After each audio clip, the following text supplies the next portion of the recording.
सही। असीम वकार जी, आप बता दीजिएगा, आप सच बता दीजिएगा, आपको ये तस्वीरें देखकर क्या लगता है? क्योंकि एआईएमआईएम हमेशा कहता है कि देखिए मुसलमानों का वोट बैंक समझकर सेक्युलर पार्टियां चलती है, कांग्रेस हो या समाजवादी पार्टी, और अब चुनाव के पहले ये सॉफ्ट हिंदू। आपको क्या लगता है ये तस्वीरें देखकर? नहीं, मुझे देखकर कुछ नहीं लगता है। मुझे देख के सिर्फ इतना लगता है कि आप लोग काम पे लगा दिए गए, क्योंकि राम मंदिर से जो चंदा पे डकैती पड़ी थी, उस डकैती को लेकर पूरे विपक्ष ने, पूरे देश ने, पूरे हिंदू धर्म ने, पूरे सनातनियों ने जो जवाब तलब किया है भारतीय जनता पार्टी की स्टेट और केंद्र सरकार से, उससे आप लोग डर गए।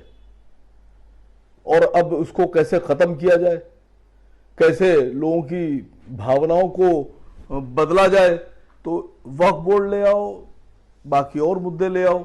तो मुझे तो लगता है कि सबसे पहले तो इस बात का जवाब देना होगा जो अटल बिहारी वाजपेयी का एक लोकसभा का बयान है कि अगर चोरों को देखकर पहरे में बैठा कुत्ता ना भौंके तो समझ लो कि कुत्ता चोरों को पहचानता है और कुत्ता चोरों से मिला हुआ है। आगे दो लाइनें मैं बोले दे रहा हूं कि वो कुत्ता जरूर चोरों से बिस्कुट लेकर खा रहा है। बात को समझ गए आप? ये पूर्व प्रधानमंत्री भारतीय जनता पार्टी के बहुत बड़े नेता का बयान है, मेरा नहीं है। आप लोगों ने आज तक हिसाब नहीं दिया। और मैं न समाजवादी पार्टी का प्रवक्ता हूं, न कांग्रेस पार्टी का हूं, न बीजेपी का हूं, न किसी दल का हूं। मैं देश का प्रवक्ता हूं। अब देश सवाल ये पूछ रहा है कि ये वही शंकराचार्य जी हैं। अभी बहुत पुरानी बात नहीं है, अभी बहुत पुरानी बात नहीं है। यही शंकराचार्य जी समाजवादी पार्टी को नमाजवादी पार्टी बोल रहे थे और बड़ा नाराज रहते थे अगर कोई सवाल पूछ लेता था उनसे कि वो नमाजवादी पार्टी। तो मैं खाली इतना पूछ रहा हूं कि एकदम से ऐसा तो है नहीं कि जो 6 महीने पहले समाजवादी को नमाजवादी पार्टी कह रहा था और मुसलमानों के विरोध की बात कर रहा था, वो उसका मन तो एकदम से बदलेगा नहीं। असीम वकार जी, आप तो राजनीति जानते हैं, आप भी तो राजनीतिक पार्टी तीसरी बात है, आप भी राजनीतिक पार्टी के साथ जुड़े हुए हैं। आप भी तो देख रहे हैं, आपने कहा अभी मुक्तेश्वरानंद के बारे में कि उनका मिजाज थोड़ा सा बदल गया है।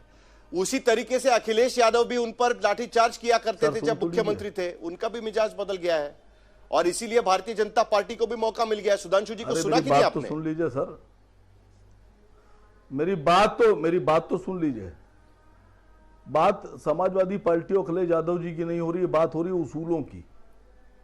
जब मोहन यादव पे भ्रष्टाचार का आरोप लगा, कांग्रेस ने लगाया और कांग्रेस ने बकायदा सबूत पेश किए कि ये मोहन यादव ने इतना बड़ा भ्रष्टाचार किया है, खुद अपने परिवार को जमीनें खरीदवा दी, उनका इस्तीफा मांगा, तो बड़े यादव थे मोहन यादव, इसलिए अखिलेश जी उनके साथ खड़े हो गए। लेकिन जब टिन्नू यादव पर भ्रष्टाचार और चोरी का आरोप लगा तो अखिलेश यादव कह रहे हैं कि अगर किसी ने टिन्नू यादव से मुझको मिलाया तो मैं रिपोर्ट लिखा दूंगा, एफआईआर करा दूंगा। मोहन यादव, टिन्नू यादव, इन दोनों यादवों के साथ अखिलेश जी अलग अलग रवैया, अलग अलग व्यवहार, अलग अलग बयान क्यों दे रहे हैं? और फिर एक बात बोल दूं आपसे, ये जो वक्फ बोर्ड का आप मुद्दा लेकर आए हैं, ये सीधा सीधा सा राम मंदिर के मुद्दे को दबाने के लिए है। ठीक, और बहुत जनरल सी बात बोल रहा हूं, आप 2 नहीं 4 लाके गैर मुसलमान इसमें घुसड़ दो, आज नहीं कल तो सरकार पलटेगी, कल नहीं परसों पलटेगी। आपका ये कानून वापस से बदलकर फिर से जो हिंदुओं का है वो हिंदुओं को दिया जाएगा, जो मुसलमानों का है वो मुसलमानों को दिया जाएगा, जो क्रिश्चियन का है वो क्रिश्चियन के पास रहेगा। असीम वकार जी ने एक नया मुद्दा छेड़ दिया है, लेकिन मेन मुद्दा समाजवादी पार्टी उठा रही है कि आपको मुसलमान की राजनीति हमेशा क्यों नजर आती है, और उसके बाद हम कांग्रेस प्रवक्ता के पास भी चलेंगे। अरे सर, मेरी बात ही नहीं आने दे रहे आप। अरे हजरत, एक छोटी सी बात और बोल दूं आपसे। योगी जी का मैं भाषण सुन रहा था। नहीं, सुन लीजिए सर, सुधांशु जी से सवाल है मेरा। योगी जी का एक भाषण है, योगी जी कहने लगे राम मंदिर पे बोलने वाले लोग वक्फ बोर्ड के डकैती पे क्यों नहीं बोलते, जमीनें बेच दी गई। तो सर, राम मंदिर का जो चोरी हुई है, डकैती हुई है, वो आपकी हुकूमत में हुई है और पिछले 10 साल से देश में और लगभग 10 ही साल समझ समझिए 9 साल हो गए योगी जी की सरकार को, वक्फ बोर्ड के चेयरमैन भी आप ही के हैं। ठीक है, शिया वक्फ बोर्ड के, चलिए सुधांशु जी दोनों सवालों के जवाब दे दीजिएगा। अगर लूट हुई है तो आप ही की सरकार में हुई है। असीम वकार पूछ रहे हैं, एक सवाल मैंने पूछा, मंदिर भी आप लूट रहे हैं, हिसाब कौन देगा? अब असीम वकार साहब हो गया काफी। देखिए असीम वकार जी ने जो बोला था मैं उन्हीं की पॉइंट बाय पॉइंट उत्तर देता हूं। उन्होंने कहा बिस्कुट आता है किसी के पास, तो ये असीम वकार साहब क्या आप उन लोगों के लिए कह रहे हैं जिसके पास विदेश से बिस्किट आता है? उन लोगों की तरफ तो इशारा नहीं है आपका जिनके FCRA का आता था और वो बिस्किट खाने के बाद हिसाब ही नहीं देते थे कि बिस्किट आया कहां से और बिस्किट खर्च किसके ऊपर हो गया। केवल इतना सवाल पूछा गया था कि भाई जो ये सीमा पार से बिस्किट आ रहा है ये बता तो दो कहां से आया है। तो वही आप लोग उछल के खड़े हो गए थे, ट्रस्ट है, ट्रस्ट पे तो सवाल ही नहीं पूछ सकती सरकार, वो तो इंडिपेंडेंट है। वक्फ बोर्ड भी ट्रस्ट है।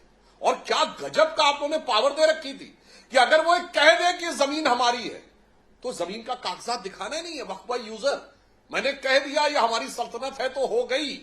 और इसके बाद सिर्फ इतना ही नहीं, उस पर मैं क्या करूंगा इससे कोई फर्क नहीं पड़ता। 2013 का वक्फ बोर्ड से आते आते 2014 तक 22 लाख एकड़ जमीन ऐड हो जाती है। और क्या कहा जाता है, वो तो मुस्लिम समाज ने दान दी है।